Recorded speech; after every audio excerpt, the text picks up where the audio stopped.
কাজ করেছে, যে অনেক টালবাহানার পরে হাসনাত অন্তত প্রথম আওয়াজ তুলেছিল, শক্ত আওয়াজ তুলেছিল যে ফ্যাসিস্ট আওয়ামী লীগ নিষিদ্ধ করবার জন্য, এবং এই কাজটা হাসনাত করতে পেরেছে এবং আপসহীন ভাবে করতে পেরেছে।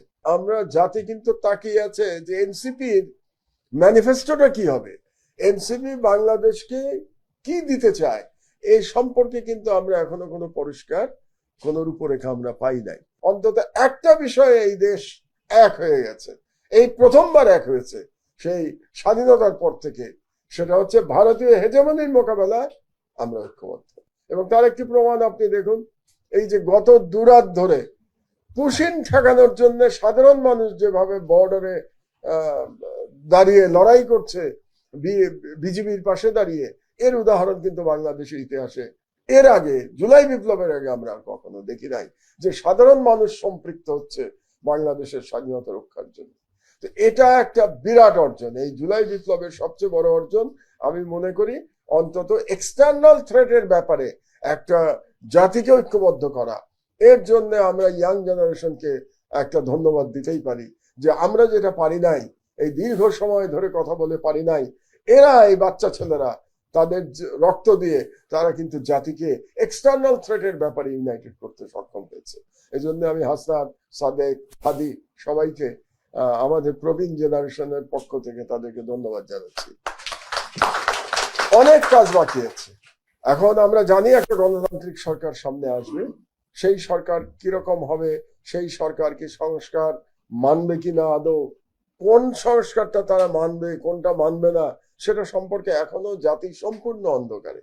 এবং এখানেই আমার আমার অভিযোগটা এখানে সরকারের, আমার মনে হয় যেভাবে করা উচিত ছিল, আলোচনার আগে একটা ফ্রেমওয়ার্ক সরকারের নিজের করা উচিত ছিল, মানে প্রস্তাবনাটা সরকারের নিজের থাকা উচিত ছিল, যে আমার প্রস্তাবনাটা এই, এখন আপনারা এটা নিয়ে কথা বলেন। কিন্তু ব্যাপারটা অন্যরকম হচ্ছে, তারা প্রতিদিন আলোচনা করছে, আলোচনা করে একটা প্রস্তাবনা তৈরি করবার চেষ্টা করছে। আমি যদি বুঝে থাকি, আমার বোঝায় ভুল হতে পারে, কিন্তু বিষয়টা আমার মনে হয় হওয়া উচিত ছিল এরকম, যে সরকার প্রথম 2 মাসের মধ্যে নিজেরা একটা প্রস্তাবনা তৈরি করা উচিত ছিল, এই হচ্ছে আমাদের ফ্রেমওয়ার্ক ফর দ্য রিফর্ম, এবং এই ফ্রেমওয়ার্ক নিয়ে আমরা আলোচনা করব।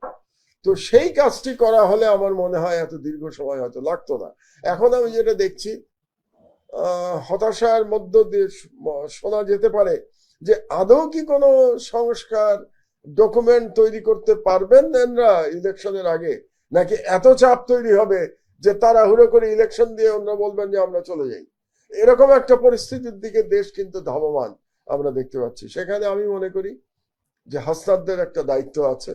হাসনাতের মধ্যে একটা, আই মাস্ট কনগ্রাচুলেট হিম, একটা অসাধারণ কাজ করেছে, যে অনেক টালবাহানার পরে হাসনাত অন্তত প্রথম আওয়াজ তুলেছিল, শক্ত আওয়াজ তুলেছিল যে ফ্যাসিস্ট আওয়ামী লীগ নিষিদ্ধ করবার জন্য, এবং এই কাজটা হাসনাত করতে পেরেছে এবং আপসহীন ভাবে করতে পেরেছে। এই জন্য আমি হাসনাতকে ধন্যবাদ জানাই।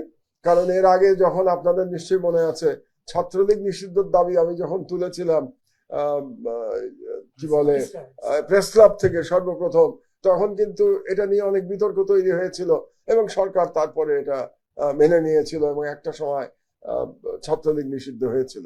এখন আওয়ামী লীগ নিষিদ্ধ হয়েছে, এটা একটা অর্জন আমাদের জন্য।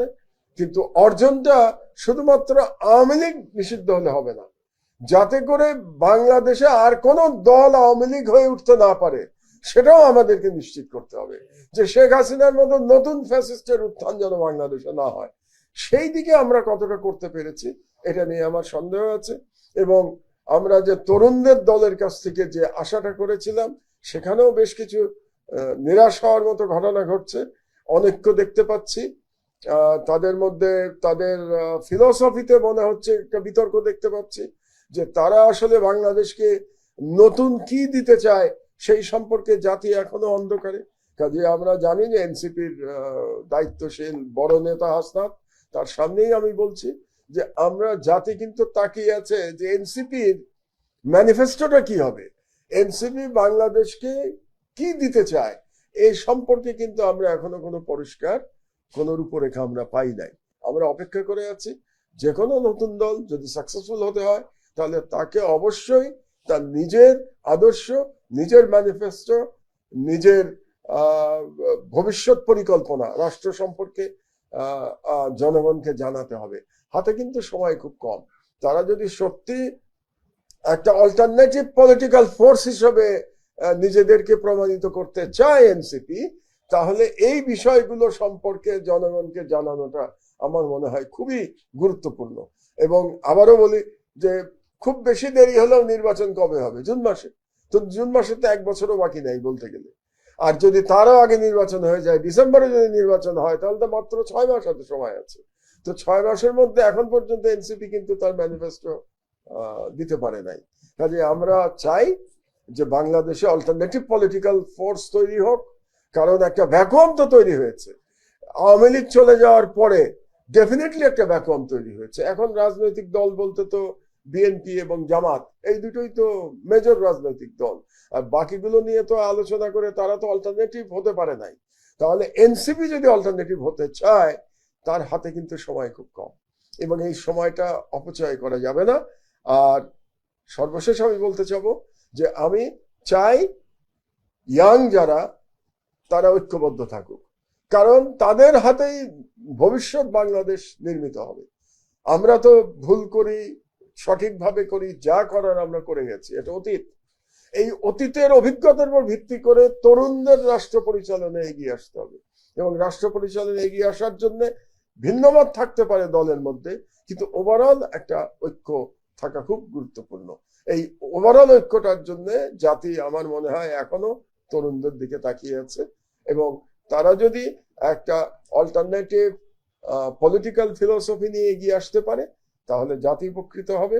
এবং একটা ব্যাপারে আমার নতুন করে আমরা ঐক্য চাই, যে হাসিনার ফ্যাসিবাদ এবং ভারতীয় হেজেমনি, এক্সটার্নাল থ্রেট এবং ইন্টারনাল থ্রেট, এই দুটো সম্পর্কে আমরা যেন সজাগ থাকি, আমরা যেন আবার আমাদের স্বাধীনতা হারিয়ে না ফেলি।